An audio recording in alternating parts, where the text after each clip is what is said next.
like we do every week. You are the best here. Brett, be affirmative. You told me to get on. Info. Ready. Ready. Go slow. Green, green. Lock it down, lock it down. I'm destroyed, and I just got drove through like 6 times on the 14th. What the f*** is he thinking? That is the stupidest thing I've seen in my career. Literally. Everything you described is accurate. Haven't even finished the second stage yet. Half the field's wrecked. Hell yeah. 11 got it. Howdy there, Matt. Good job, pal. Thanks, man. Good job all day. Great work, my man. Great work. Keep putting yourself in position. We'll win our share, right? We got one back today, brother. Good job. Therefore, great job, guys.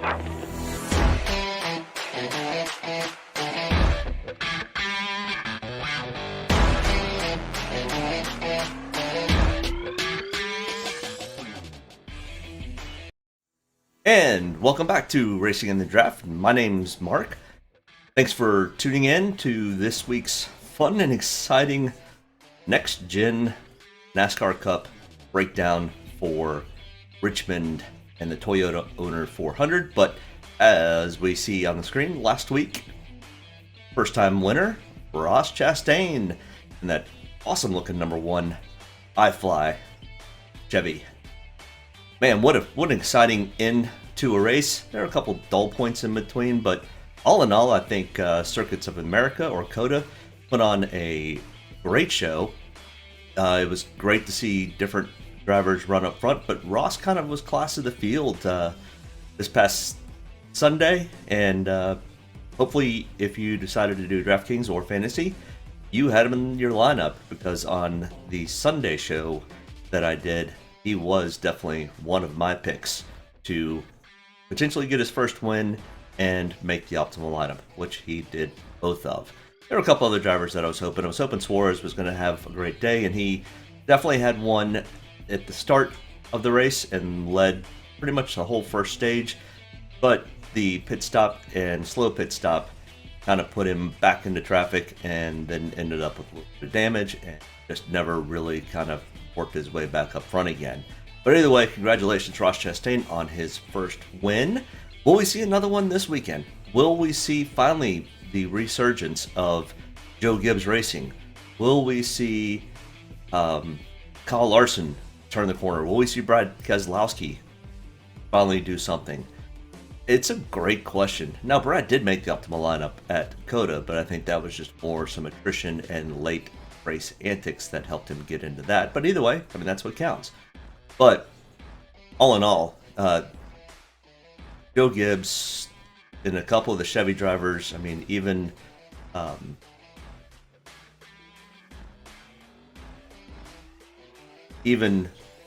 Chase Elliott has been struggling from time to time with this new next-gen car.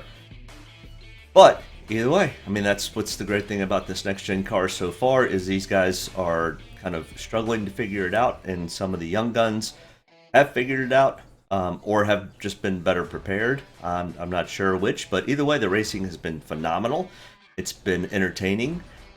It's had all the things that NASCAR and I think fans were looking for, and I think most of the drivers are very, very happy with the new car. They all would love to be faster and better at it, but it's supposed to be a challenge. It's supposed to be one of the most difficult cars to drive, or everybody else would be doing it.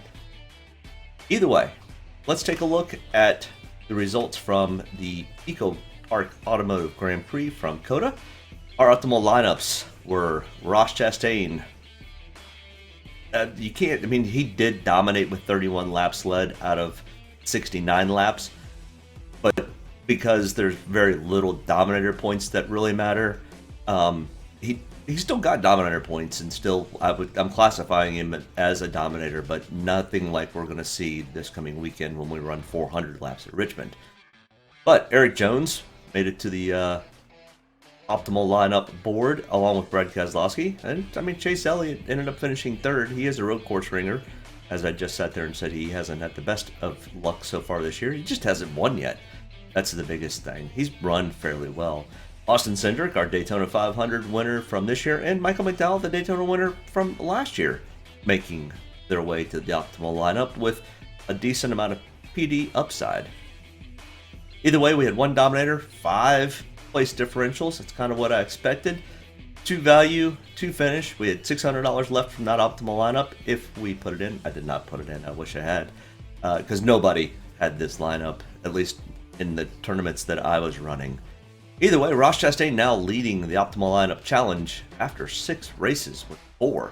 Daniel Suarez still holding strong with 3, along with Eric Amarola. Will any of them tie Ross, or will Ross continue his dominance so far this year? Guess we'll have to tune in Sunday and see. Now, practice and qualifying does happen on Saturday.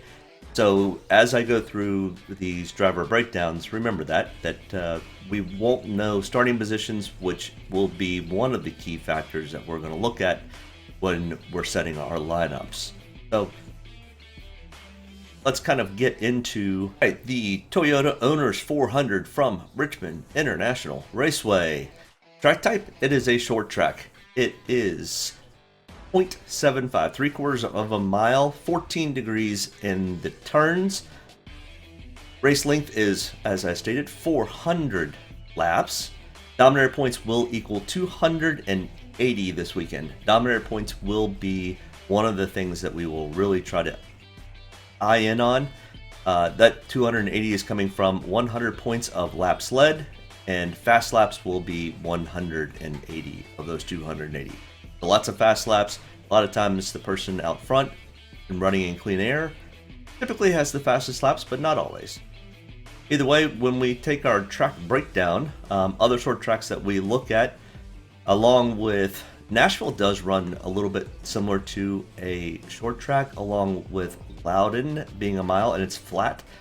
Richmond's flat for the most part. I mean, 14 degrees is a fair amount of banking, but nothing like we would see at Bristol, which is one of our comparisons, mostly because it's a short track. Other ones are Martinsville and Phoenix, which we've already run in the next gen car, so we would definitely use that data when we're looking at this. And it actually runs very, very similar. Same on and off throttle and those types of things.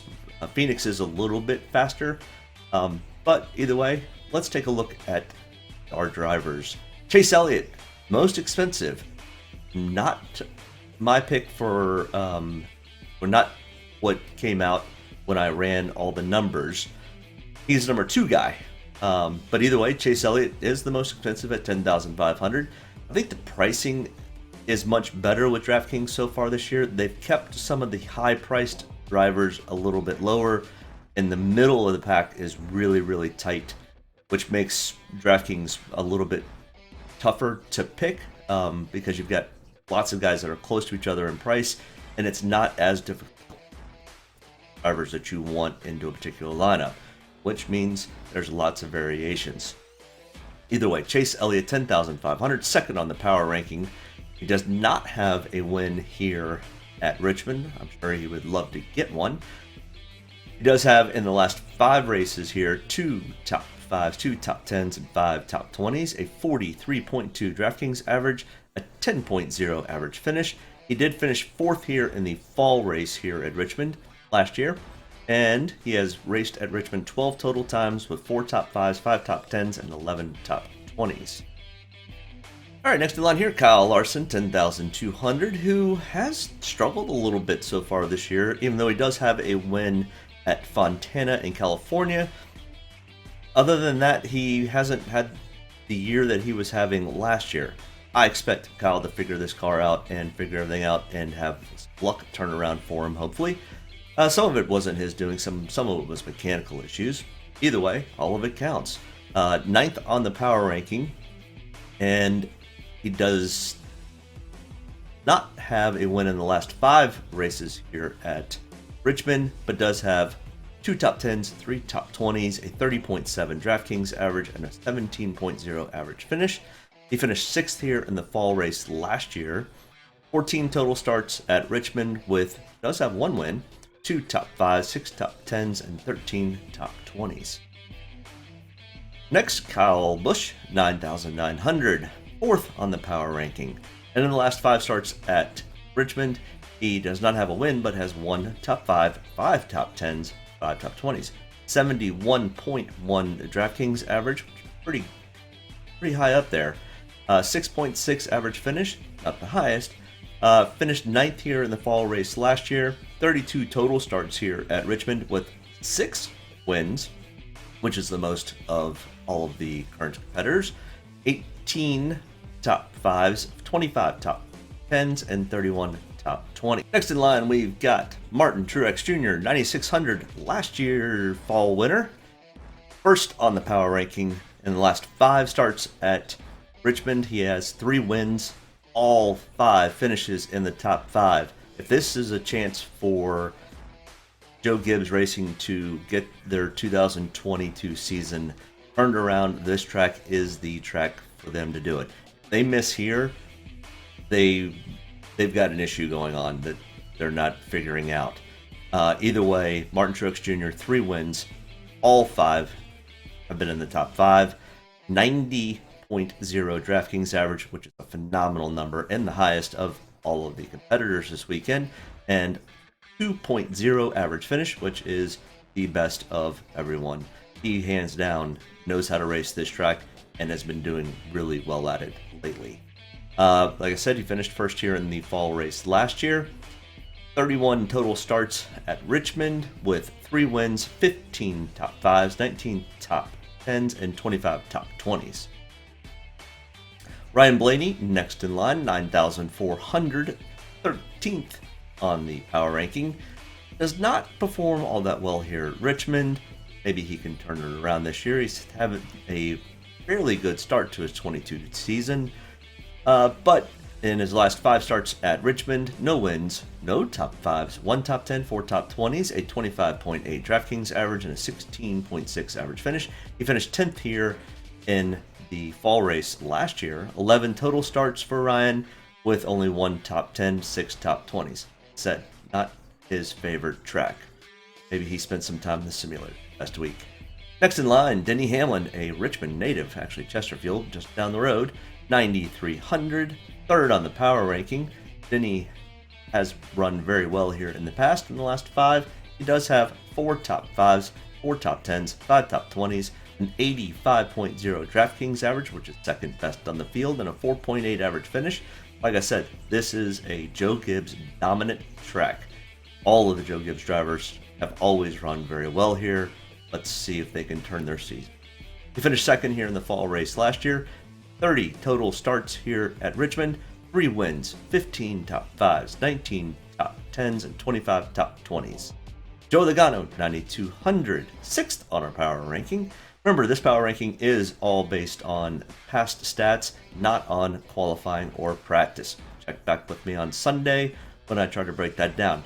By the way, that may be a really short video because I am headed to Richmond since I live in Richmond, and along with my best friend, we're actually going to the modified race tonight, the Xfinity race and Cup practice and qualifying tomorrow, and then we'll be back at the track for the race on Sunday.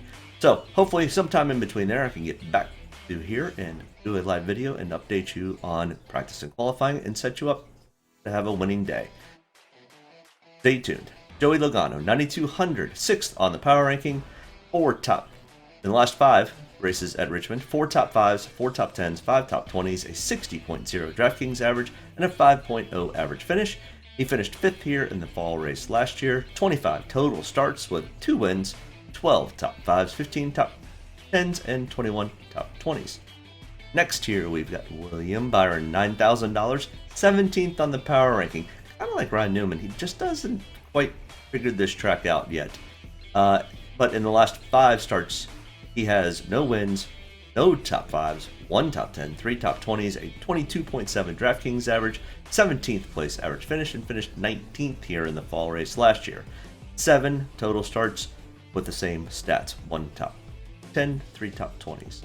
Ross Chastain, last week's winner and newest to the Cup Series, 8,900, 8 total starts here at Richmond.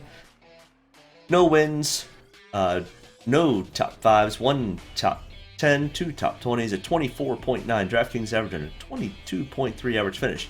If he does anything like he's been doing so far this year, that will change drastically. He ran really well at Phoenix, where he typically has not run well, so I expect Ross to probably continue with his streak or his tear so far the beginning this year.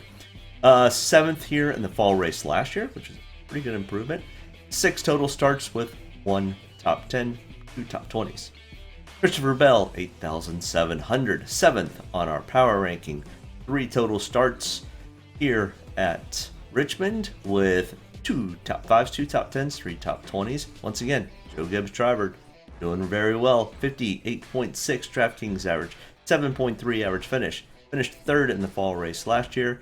3 total starts, like we just talked about, with the same stats.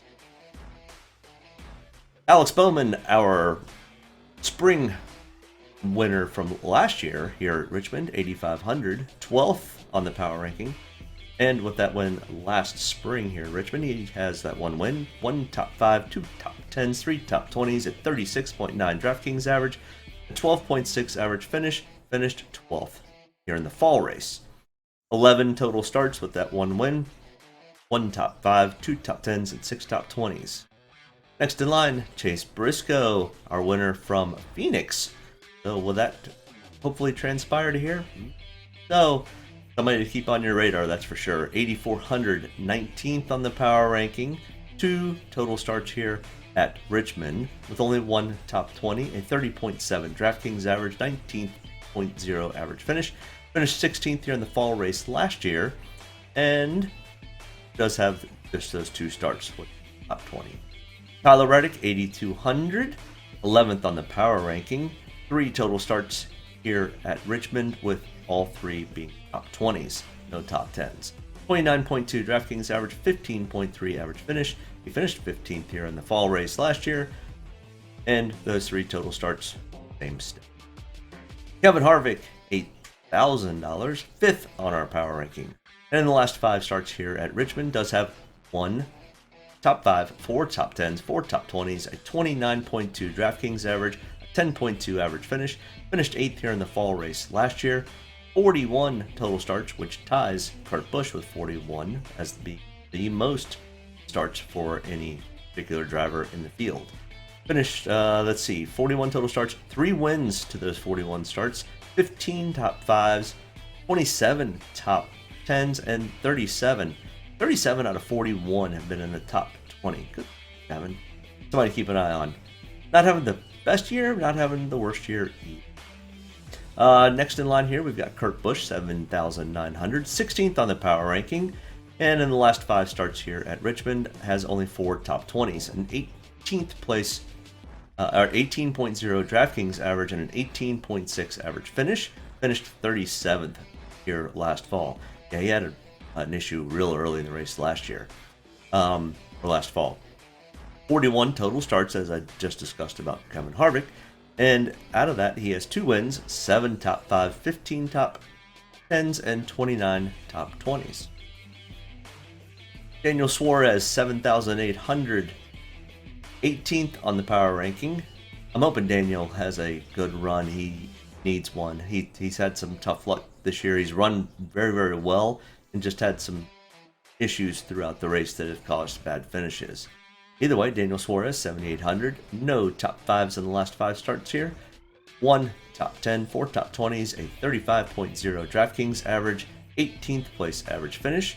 He finished 17th here in the fall race last year. 9 total starts to his resume with 3 top 10s, 8 top 20s.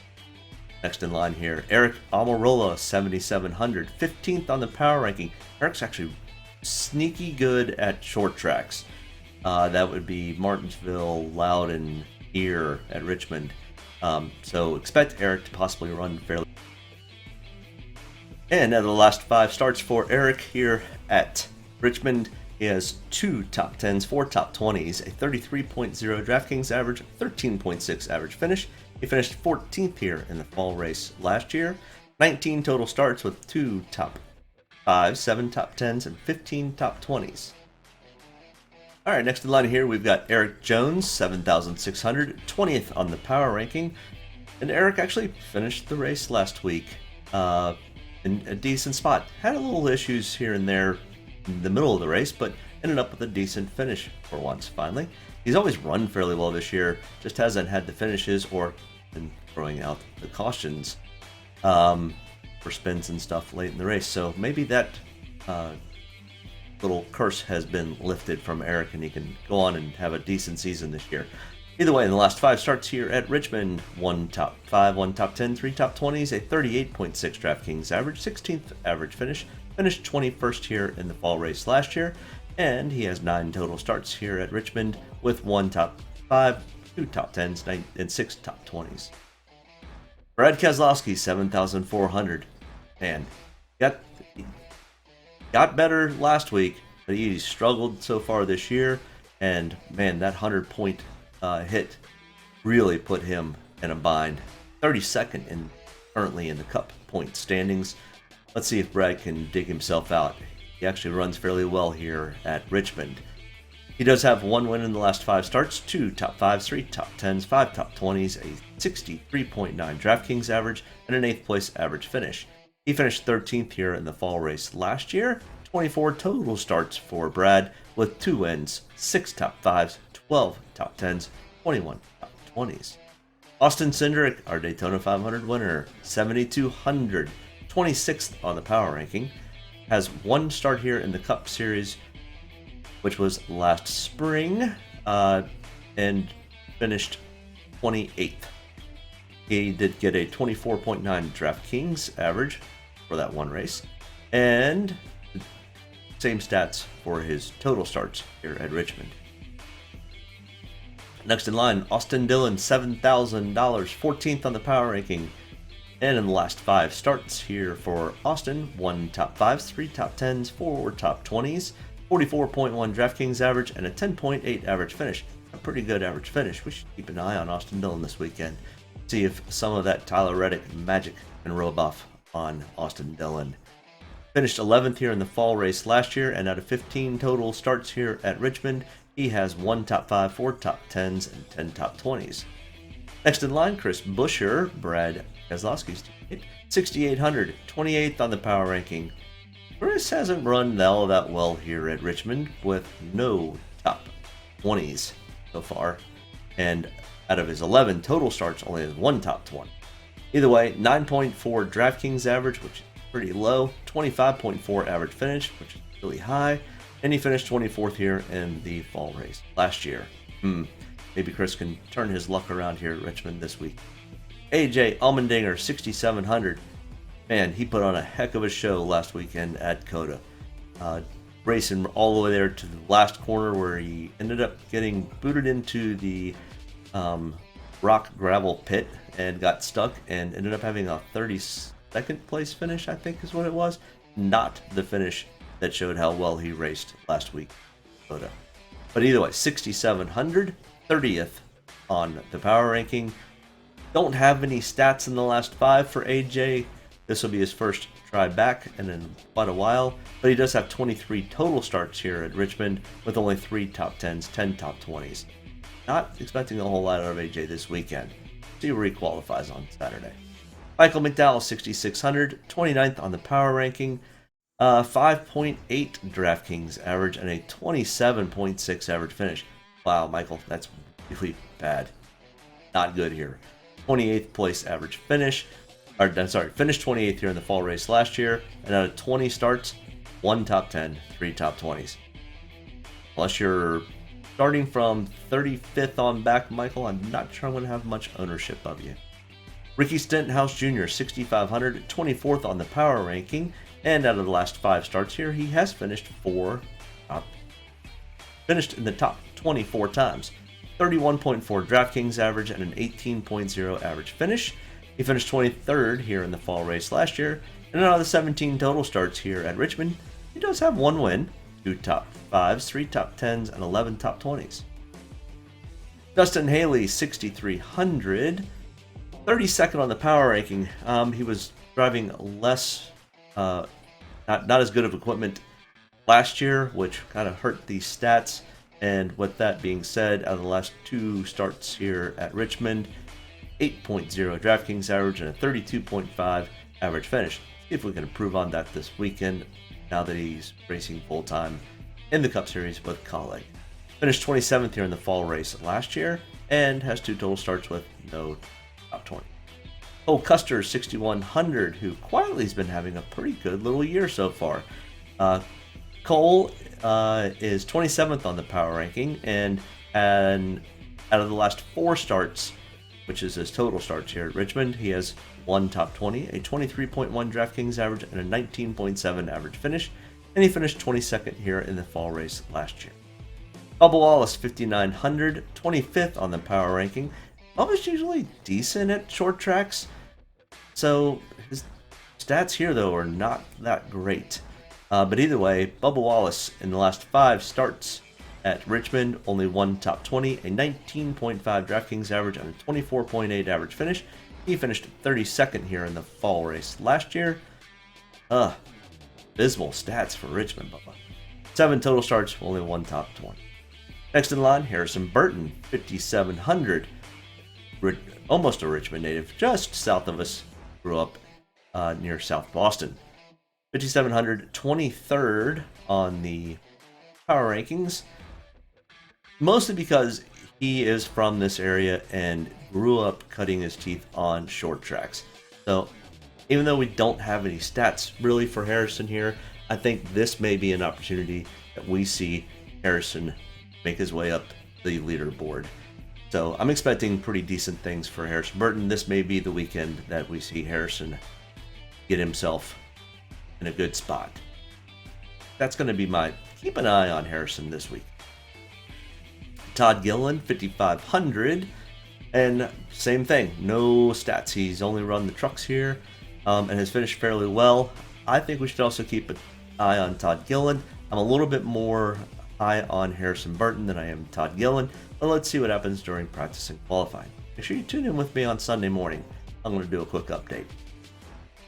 Cory Lejoy, next in line here, 5,400, 31st on the power ranking because his stats are not good here. Out of the last 5 starts, 18.5 DraftKings average and a 26.6 average finish. Finished 29th here in the fall, and he's raced here 8 times and never made it to the top 20. So I'll be looking more at Todd Gillen, who has about the same stats. No, maybe not. Todd Gillen, 5,200, 18.9 DraftKings average and a 25.3 average finish. 21st on that power ranking. Did not race the fall race last year. 7 total starts with 1 top 20. I'm not looking at either one of them, but somewhere in here we've got to have some of these lower priced guys, so it's really going to be dependent on qualifying. Next in line, the Biff. Greg Biffle's back again with the local Norfolk State University paint scheme there. 5,100, 33rd on the power ranking, mostly because we don't have much of any stats for Greg in the last, 4 or 5 years. But either way, he has raced here 29 total times. He does have 2 wins. He knows how to find his way to victory lane if he needs it. 6 top 5s, 14 top 10s, and 20 top 20s. Maybe we'll see Greg Biffle run well here. We haven't seen him run on a short track yet, so this year. Landon Castle, 4,900, and out of the last 2 starts here at Richmond, he has a 7.0 DraftKings average and a 32.0 average finish. Did not race here in the fall race last year. 19 total starts with 2 top 5s. Cody Ware, 4,800, 37th on the power ranking, 1 start, 36th place average finish. I'm going to kind of get through these last 2 guys here. BJ McLeod, 4,600, 31st place average finish. Only started here twice in the last 5. And Garrett Smitley, 4,500, 33.0 average finish, 39th on that power ranking. Don't think I'm going to dig this far down for anybody. I think probably might look at a little bit of Biff. Probably what I'm looking at, targeting more than anything, depending on qualifying and practice, Harrison Burton and Todd Gillen. So either way, make sure you tune back with me on Sunday. We'll break that down. But optimal lineups that we have seen in Richmond over the last 4 races. So we did race twice here in the Cup Series and once in 2020, the pandemic. But last year we saw 2 dominators, really truly 1 dominator being Denny Hamlin. Even though he didn't win the race, he did finish 2nd right there with his teammate Martin Truex Jr. who led 80 laps. So definitely 2 dominators. You could almost even say potentially a third dominator with Christopher Bell. He had 74 fast laps and 10 laps led. So definitely Joe Gibbs drivers, and that's what we're going to see all throughout optimal lineups. Got 1, 2, or 3 Joe Gibbs drivers. And then in the spring race, Denny Hamlin, 207 laps led. Martin Truex Jr., 107 laps led.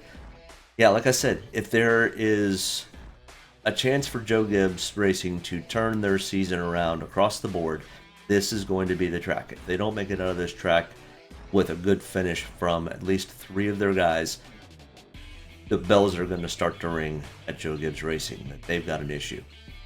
But either way, we had 2 dominators, 3 place differentials, 3 value guys. Value guys are $7,500 or less, and 2 good finishing spots. Good finishing spots are finishing in the top 5. All right, so our optimal lineups from the single race out of 2020 here at Richmond.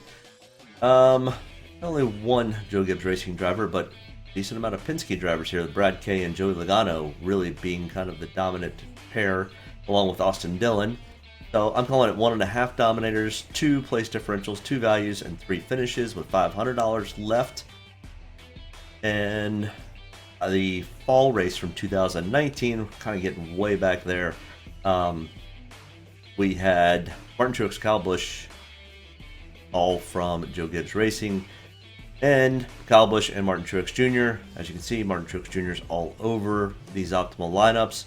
Somebody we will definitely be targeting depending on practice and qualifying. But most of the time, Martin's starting in the top 10 and finishing in first. Either way, 2 dominators, 2-ish place differentials. To make the place differential make this board for me, you need to improve your position by at least 10 spots. And if not, if you happen to just finish in the top 5, you get that valued finishing spot. But 3 values, so when we're looking at our lineups, we're looking at finding at least 2 dominators with the potential that a third may creep in, but that third is going to probably finish in the top 5. Then we're looking for 3 drivers that are going to have what we think to be at least 10 place differential spots that move up. And that's what we have been seeing, and that is the trend from Richmond. Either way, check back with me on Sunday. It'll definitely be up way before noon because I hopefully will be leaving and headed to the track by noon. I may even put it up Saturday night. Doubtful. We've got Final Four coverage. My best friend's in town. We're watching that and going to watch a lot of racing this weekend here in Richmond. Either way, I'll break down the qualifying. I'll break down practice. Who I think are our best chances at picking out some dominators, place differentials, and who I think may be our value and top finishers. Either way, I appreciate you tuning in. Looks like we're going to have beautiful weather again here for our Cup race, at least here in Richmond. It's going to be very, very pleasant, at least for the drivers. Highs in the high 50s, low 60s. Very little chance of any precipitation. So I think we should have a great weekend of racing. Stay tuned. I'll be back with you on Sunday to break down everything else. Thanks for tuning in. Make sure you hit that like, subscribe button, and share with anybody you know that is also doing DraftKings or fantasy racing. Thanks for tuning in. Have a great weekend. Talk to you on Sunday. Bye. Get a good deep breath. Get ready to roll here. Only about one thing tonight, getting the W's, so got to be around the end to do that. Get ready to roll tonight, boys. Let's go have some fun. Don't get me any more fired up than I already am. All the way to the checker. You're fine. Nobody's got to run. Checker time, baby! Hell yeah! Proud of you there, Mac. Good job, pal. Thanks, man. Good job all day. Great work, my man. Great work. Keep putting yourself in position. We'll win our share, right? We got one back today, brother. Good job. Great job, guys. Excellent work, my man. Excellent work. Thank you. Man, that's awesome. Set out with a goal, we got it here, bud. Thank you very much.